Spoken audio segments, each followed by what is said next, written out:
Welcome to another edition of the 5-Star Zone. I'm your host, Rico Beard, and got a little bit of football news, a little bit of basketball news going on for this week. Start off with the big breaking story. Ohio State offensive coordinator Bill O'Brien.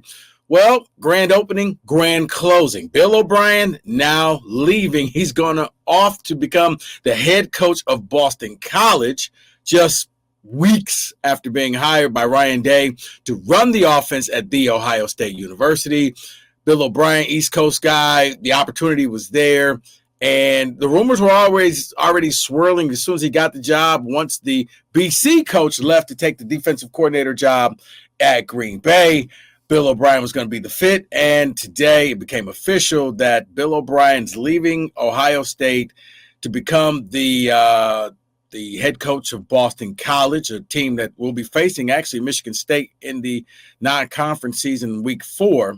MSU travels to Boston College for that game. For Ohio State, now it's a little bit of a scramble because it's so late in the game. Who's going to take over for that offensive coordinator job? It's going to be interesting to see. I'm sure we'll have another update on this on the 5-Star Zone. But that is the one of the big stories that happened today is that Bill O'Brien, offensive coordinator for Ohio State, leaves Ohio State. As soon as he got there, I mean, honestly, I don't even think he had his parking space and put down, and I don't even know if his key card got validated before he was gone. The paint on the door, well, you got to scrape that off because he is now gone. Ohio State's now looking for a new offensive coordinator. It does make me wonder. Nah, Chip Kelly wouldn't take that job. I mean, why would you leave from head coach to offensive coordinator? Nah, I don't think I can't see that happening. So who they're going to go with, I don't know. I just know Chip Kelly kind of wants out of UCLA.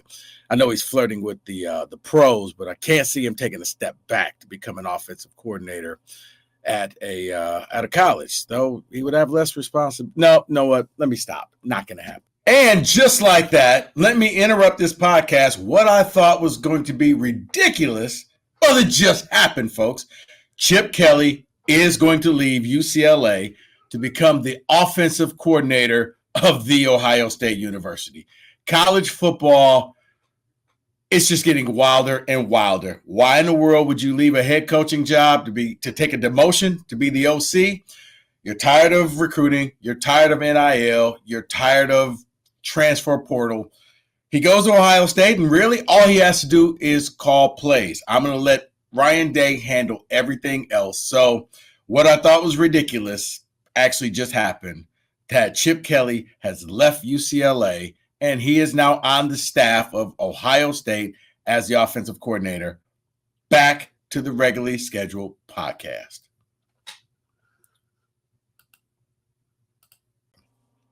Also, Don Wink Martindale, the New York Giants defensive coordinator, he left the Giants for irreconcilable differences.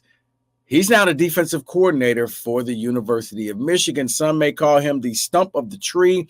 As you know, Michigan did the internship type program with the Baltimore Ravens as they kept bringing in different guys from the Ravens, and those guys have now gone on. From Mike McDonald, he's off. He's now coaching the Seattle Seahawks. And then Harbaugh took the last defensive coordinator with him to the Chargers. Well, now Wink Martindale was in town. He interviewed for the job, and he is the defensive coordinator for the University of Michigan.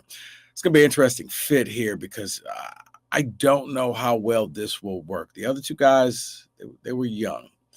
And I think that's what worked out for them was the fact that they were young, that they could adapt. Martindale has not coached in college in like 20 years. Just think, college has changed in the last 5 years. 5 years ago, the portal and NIL didn't exist. Now it's common knowledge. So I don't know if this is something that he will be able to handle. I mean, plus the rumor has it that in the NFL, his defenses were extremely complicated, so complicated that the players just could not grasp it as the reason why he was let go with the Baltimore Ravens. It's one of the reasons why he feuded with the coaches and players with the New York Giants, is because they just didn't get his scheme. Will he dumb things down when he gets to the University of Michigan, or will he try to make these guys learn what his scheme is? It's going to be a huge challenge for Michigan to, I mean, it when you look at it on paper, it looks great. But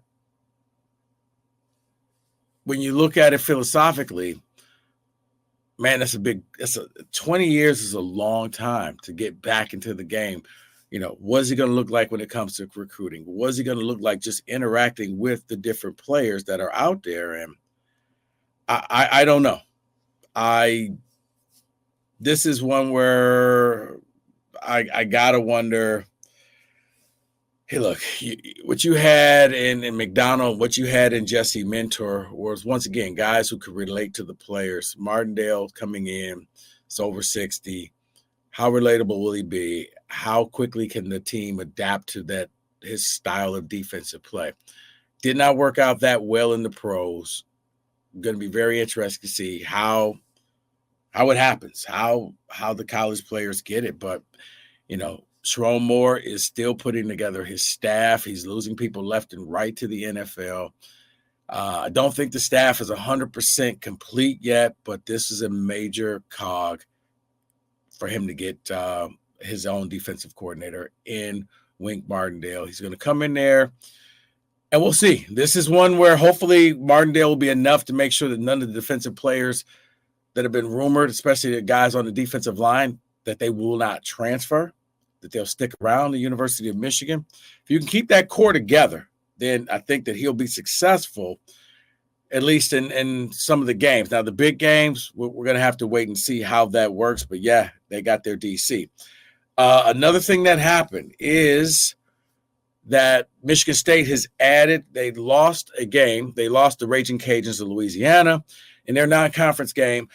Excuse me. In their non-conference game in football, they have now officially added Prairie View A&M, the historic black college in the state of Texas, will be coming to Spartan Stadium. They're going to be playing in week 3. I believe that is September 14th at Spartan Stadium. So that's the game that will replace the Raging Cajuns. Yeah, look, for me, the biggest thing is I'm hoping they bring their band, because if you haven't seen an HBCU band play, well, Spartan fans, you're in for a treat. You will sit in your seat, and hopefully the MSU marching band will acquiesce their time and let Prairie View take that time if they bring their band. But Alan Haller went out there. He reached out. He filled that spot in. Now, you're looking at the game, and it's like, well, sure, everybody wanted that Power 5 game. But remember, the key to making the playoffs is you got to get enough wins. And it's no disrespect to Prairie View, but this is a game that I think Jonathan Smith and the Spartans would need early on. I think they played Texas A&M last year. Prairie View did, lost 52-3. It's a good get-right game. It's a good game where you can see exactly what you have. And it's a good depth game. You should be able to win this game if you're Michigan State running away. And like I said, get the depth in there, see what you have, and get them ready for the Big Ten season that's coming up. Because if you look at the Michigan State schedule, you got your first 4 games, and then you got the middle 4 games are the most difficult games. And then the last 4 games are 3 of the 4 at home, and they're winnable games. So if you're Michigan State, it's what can you do in that middle. But we'll break that down a little bit later on in the year. Also, while I'm thinking about it, Michigan and Michigan State will be playing their spring games on the same day. And for you tokers out there, Evan, I'm looking at you, you gummy bear-eating person. 4/20 is the game, the date for both games.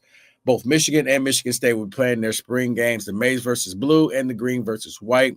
Sounds like Michigan is going to be going up against each other.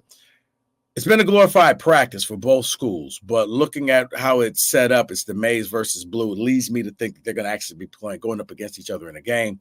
For Michigan State, don't know how many bodies they will have, but I think for the Spartans, you're looking at I think fans would like to see more than a glorified practice that you had under Mel Tucker, to see Coach Jonathan Smith go out there and really show you what you have, because let's face it, Spartan fans have no idea what is going on. Also, speaking of which, congratulations, Harlan Barnett, the interim Michigan State head football coach, off to Northwestern. He'll be the secondaries coach at Northwestern. So Harlan Barnett back on his feet, back coaching in the Big Ten.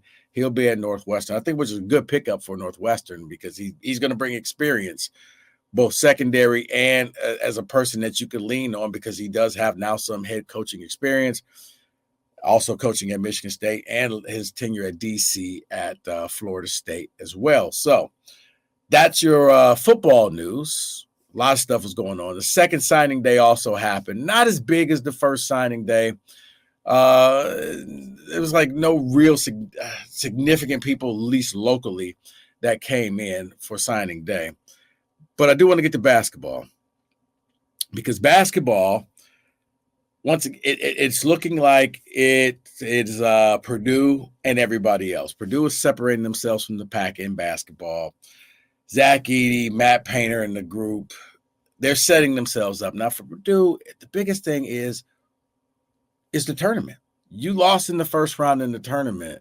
That's what people remember. You ran through, and people will forget. It's kind of like when MSU lost to Syracuse, people forgot how good that MSU team was. People forgot how good Purdue was last year. Why? Because they lost to Fairleigh Dickinson in that first round. What are they going to do? That's what they're going to be. They're going to get a number one seed, probably in the Midwest. They'll get a game, regional game at Little Caesars Arena here in Detroit if they make it through. Now, the middle ground it looks like it's Illinois. Now that you know, Illinois and Wisconsin. Now, Wisconsin in the middle of a 3-game losing streak. Shout out to Juwan Howard, because just when it looked like Michigan was going to be desperate and man, the seat was getting hotter and hotter for you, Michigan found a way to bounce back in the second half and not piss away a lead. It was close. I mean, Wisconsin came back, but Michigan, threw some big shots of Will Cheddar and Doug McDaniel late in the game, found a way to rattle the ball in, and Michigan pulls off an upset victory over then number 11 Wisconsin at the Chrysler Center. So if you're Juwan Howard, you're Michigan, let's see if you can build upon it, because right now you're dead last. The only way you're making it to the tournament is go through a miraculous run in the Big Ten tournament. For Wisconsin, I got a feeling they're going to get this thing right. But Illinois, Wisconsin, Northwestern, Minnesota with a big home win over Michigan State. They came back. Tyson Walker goes down, and once he went down, Michigan State's offense went with him as well. Michigan State has a chance to redeem themselves playing up against Illinois. That's, Terrence Shannon's going to be back for that game. He wasn't there the last time. Illinois squeaked one out at Champaign. Now we'll see what happens when it's at the Breslin Center. It's going to be a basketball reunion day at the Breslin Center. So a lot of the former players will be there. We'll see what happens. It's going to be very interesting, because this is a game that Michigan State needs. This will be, if Michigan State wins this game, it'll give them their third, tier 1 win. So they will be 3-7, I believe, when it comes to of wins in the top tier of games. Why is that significant? Because the game Saturday could be the difference between them getting bumped up a seed or not. If you're MSU, your biggest goal this year is to try to reach the 6th seed. You don't want to be anywhere between 7 through 10, because 7 through 10 means if you happen to win your first game, which will the 7-10 game and the 8-9 game, probably the two most difficult games in the NCAA tournament, you then get rewarded by playing either the number 1 seed or the number 2 seed. If you can make it to the 6th seed, now you're looking at playing a 3 seed, which gives you a better opportunity to maybe advance to a Sweet 16. You don't want to flirt and be in the 11-6 game, because if you're in the 11-6 game, now you're borderline not making the tournament. You could be in the play-in 11 game, and that's not something that I think Izzo wants to go through. He went through that in 2020. So little bit of football, a little bit of basketball news. Thanks for watching. Keep listening, subscribing to the 5-Star Zone. I'll be back with more news when it happens. But for now, thanks for watching. I'm Rico Beard, host of the 5-Star Zone. Thanks for watching.